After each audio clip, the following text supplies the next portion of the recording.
আসসালামু আলাইকুম। আশা করছি সবাই ভালো আছেন। আমাদের নিয়মিত আয়োজন ইংলিশ ক্লাসে আপনাদের স্বাগতম। আমরা প্রতিদিন উইক ভার্বস পড়ব 5টা করে, এটা বলেছিলাম। আজকেও আমরা 5টা উইক ভার্বস দেখব। আমি লিখেছি উইক ভার্বস। উইক ভার্বসের ফর্ম সহ আমরা জানব। V0, V1, V2, V3 এবং V4। আমরা সবাই জানি V0 হলো ভার্বের বেস ফর্ম বা বেসিক ফর্ম, V1 ভার্বের প্রেজেন্ট ফর্ম, V2 ভার্বের পাস্ট ফর্ম, V3 ভার্বের পাস্ট পার্টিসিপল ফর্ম এবং V4 ভার্বের প্রেজেন্ট পার্টিসিপল ফর্ম। তাহলে আমরা আজকে 5টা ভার্ব শিখব। প্রথম লিখলাম আমি ড্র, DRAW, ড্র। ড্র মানে আঁকা বা ছবি আঁকা, ছবি আঁকা অথবা শুধু আঁকা।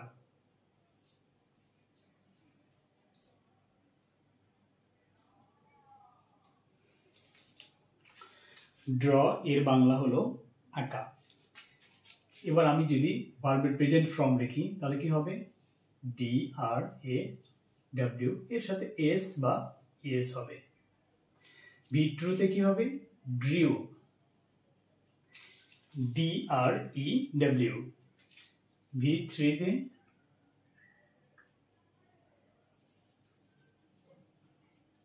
ড্রন, DRAWN, ড্রন। আর V4 এ কি হবে? ড্রয়িং।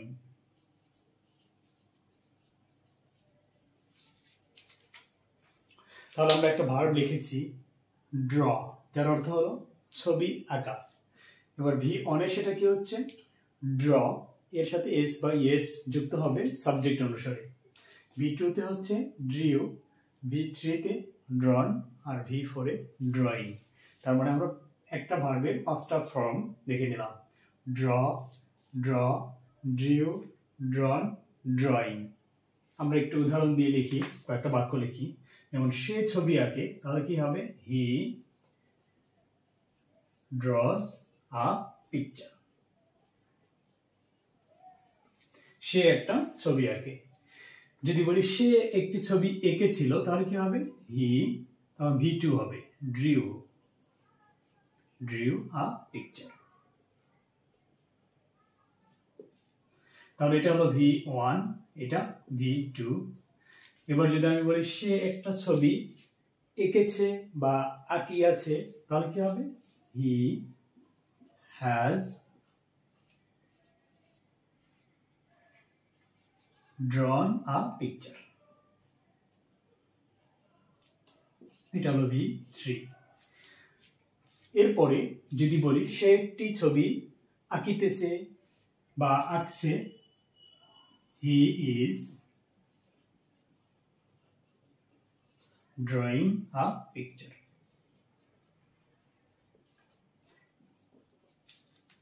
আমরা একটা ভার্ব লিখেছি, ভার্বের 5টা ফর্ম দেখেছি এবং উদাহরণ সহ দেখেছি, বাক্য লিখেছি। সে একটি ছবি আঁকে, হি ড্রজ আ পিকচার। সে একটি ছবি এঁকেছিল, হি ড্রিউ আ পিকচার। সে একটি ছবি আঁকিয়াছে বা এঁকেছে, হি হ্যাজ ড্রন আ পিকচার। সে একটি ছবি আঁকিতেছে, he is drawing a picture. দেখেন, এটা V1, V2, V3 এবং V4 কিভাবে ব্যবহার হচ্ছে বাক্যে আমরা সেটাও দেখলাম। এরপরে আমি আরেকটা ভার্ব নিলাম সিং, SING, সিং। বাংলা অর্থ হলো গান করা। এটার V1 কি হবে? সিং, তার সাথে এস অথবা ইয়েস। V2 হবে স্যাং, SANG। আর V3 হবে সাং, SUNG। V4 এ সিঙ্গিং। মানে V0 এর সাথে ING যোগ করলে V4 হয়।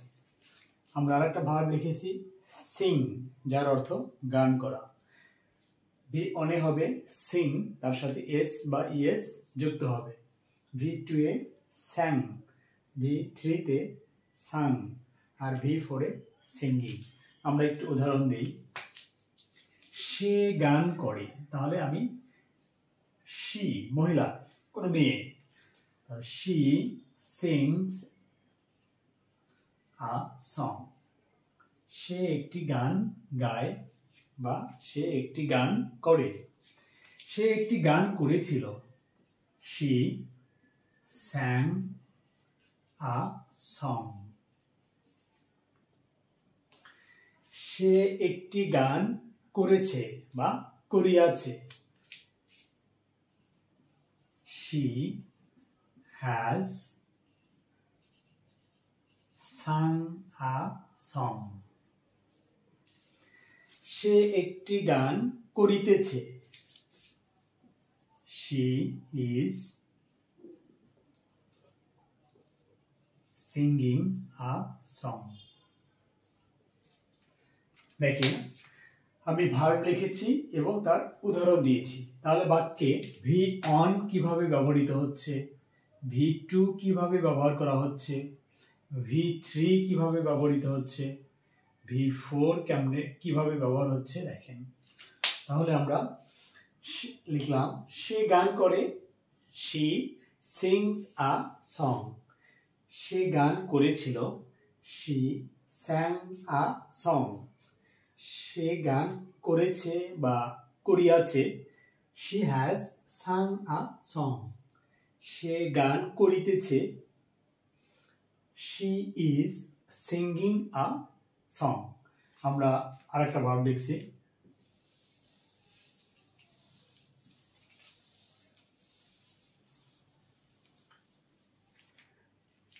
টেক।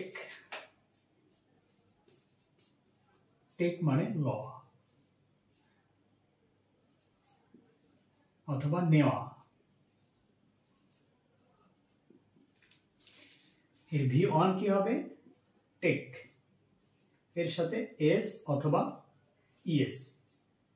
V2 হবে টুক, V3 টেকেন, V4 টেকিং। এবার আমরা বাক্য লিখি। নেওয়া, কোনো কিছু নেওয়া। আমি চা খাই, তাহলে কি হবে, I take a cup of tea. আমি এক কাপ চা খাই। আমি এক কাপ চা খেয়েছিলাম, তাহলে কি হবে, আই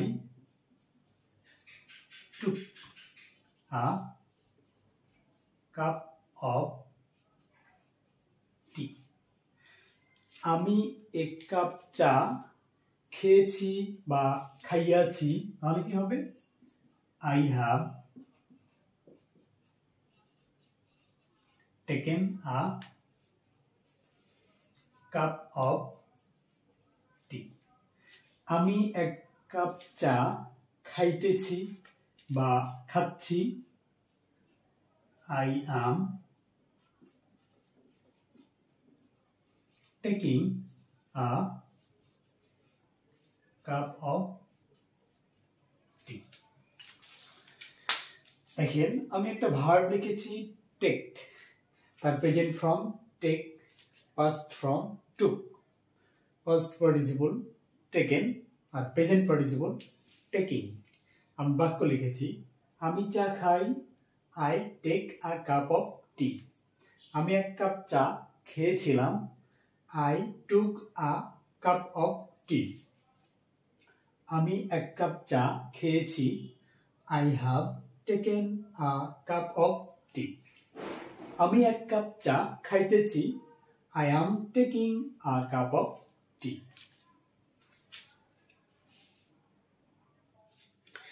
যেহেতু আমার বোর্ডে জায়গা কম, তাই আমি ভার্বগুলো মুছে দিয়েছি, কারণ বোর্ডটা ছোট। যা হোক, আমি আরেকটা ভার্ব নিলাম, সুইম, SWIM, সুইম মানে সাঁতার কাটা।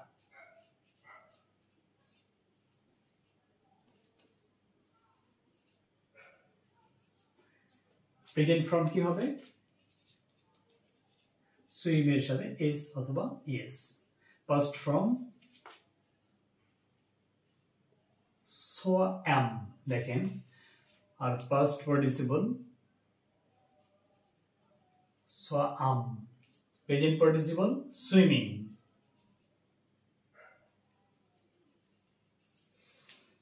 একটু খেয়াল করেন বানানগুলো। এখানে সোয়াম যেমন আই অ্যাম, সেক্ষেত্রে পাস্ট ফর্মে কি উচ্চারণ হবে?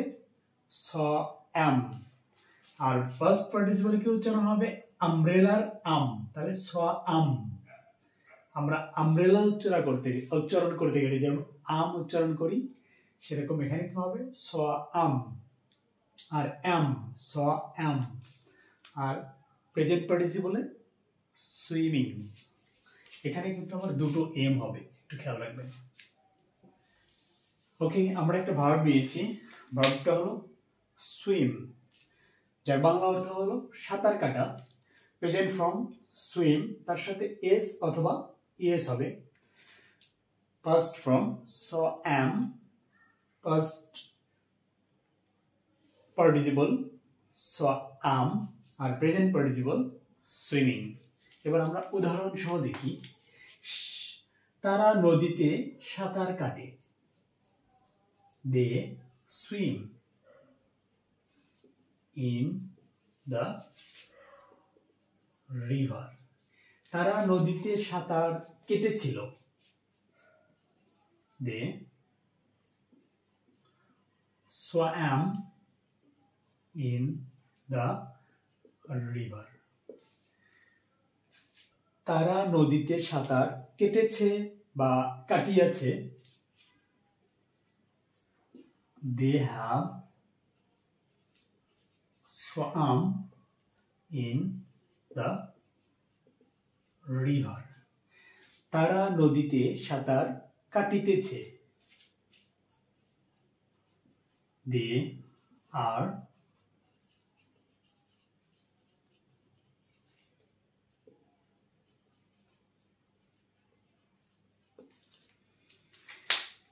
আমি উদাহরণ সহ লিখেছি, আবারও বলছি, দেখেন।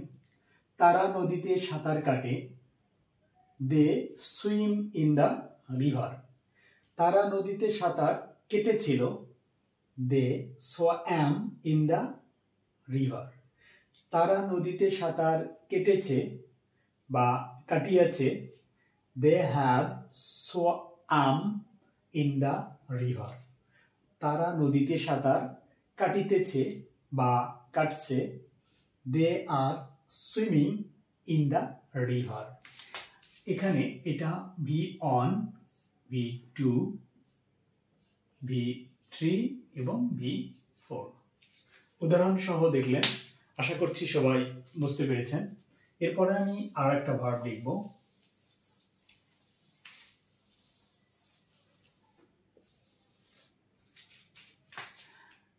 হ্যাভ অথবা হ্যাজ, দুটোর অর্থ, বাংলা অর্থ আছে। এর প্রেজেন্ট ফর্মে কি হবে?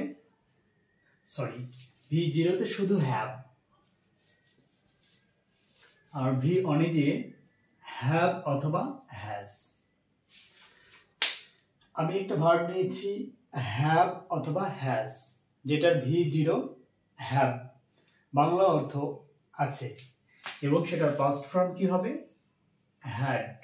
ফার্স্ট পার্টিসিপল হ্যাড, প্রেজেন্ট পার্টিসিপলে হ্যাভিং।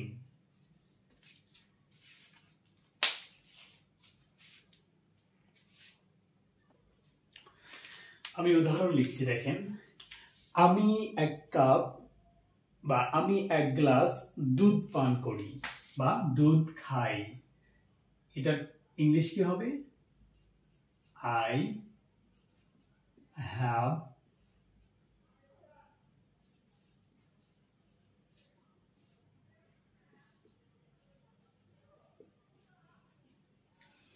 আমি এক গ্লাস দুধ খাই। ইংলিশ হলো I have a glass of milk. আমি এক গ্লাস দুধ খেয়েছিলাম। কি হবে? I had a glass of milk. আমি এক গ্লাস দুধ খেয়েছি বা খাইয়েছি, তাহলে কি হবে? I have had a glass of milk. আমি এক গ্লাস দুধ খাইতেছি বা খাচ্ছি, কি হবে? I am having a glass of milk. খেয়াল করেন, আমি একটা ভার্ব নিয়েছি হ্যাভ, যার বাংলা অর্থ আছে। প্রেজেন্ট ফর্মে সেটা লেখা যাবে হ্যাভ অথবা হ্যাজ। পাস্ট ফর্মে হ্যাড, পাস্ট পার্টিসিপলে হ্যাড, আর প্রেজেন্ট পার্টিসিপলে হ্যাভিং। আমি উদাহরণ দিয়েছি বাংলায়, আমি উদাহরণ লিখছি, 4টা বাক্য লিখেছি। আমি এক গ্লাস দুধ খাই বা নেই, যেটাই বলেন বাংলা। আমি এক গ্লাস দুধ খাই, ইংলিশ কি হলো? I have a glass of milk. আমি এক গ্লাস দুধ খেয়েছিলাম, I had a glass of milk. আমি এক গ্লাস দুধ খেয়েছি বা খাইয়েছি, সেটা কি হবে? I have had a glass of milk. দেখেন, এটা হলো V3 এই ভার্বটা, আর এটা হলো হেল্পিং ভার্ব এই বাক্যে। এই বাক্যে হ্যাভ হ্যাড দুটো শব্দ আছে। এইখানে হ্যাভটা হলো হেল্পিং ভার্ব, আর এটা হলো মূল ভার্ব বা ভার্ব টু ডু হিসাবে ব্যবহৃত হয়েছে। এবার দেখেন, এটা হলো V4, আমটা হলো হেল্পিং ভার্ব, তাহলে এটা V2 আর এই হ্যাভটা হলো V1। বাক্য 4টা একটু মনোযোগ দিয়ে খেয়াল করেন। আমি এক গ্লাস দুধ খাই, I have a glass of milk. আমি এক গ্লাস দুধ খেয়েছিলাম, I had a glass of milk.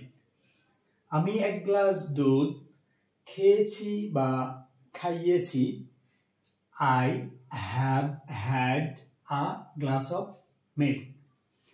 আমি এক গ্লাস দুধ খাচ্ছি বা খাইতেছি, I am having a glass of milk. আশা করছি সবাই বুঝতে পেরেছেন। যদি বুঝতে সমস্যা হয় বা কোনো প্রশ্ন থাকে, অবশ্যই কমেন্টসে জানাবেন। আশা করছি আমাদের ক্লাসগুলো ভালো লেগেছে। ভালো লাগলে অবশ্যই সাবস্ক্রাইব করবেন। ধন্যবাদ সবাইকে।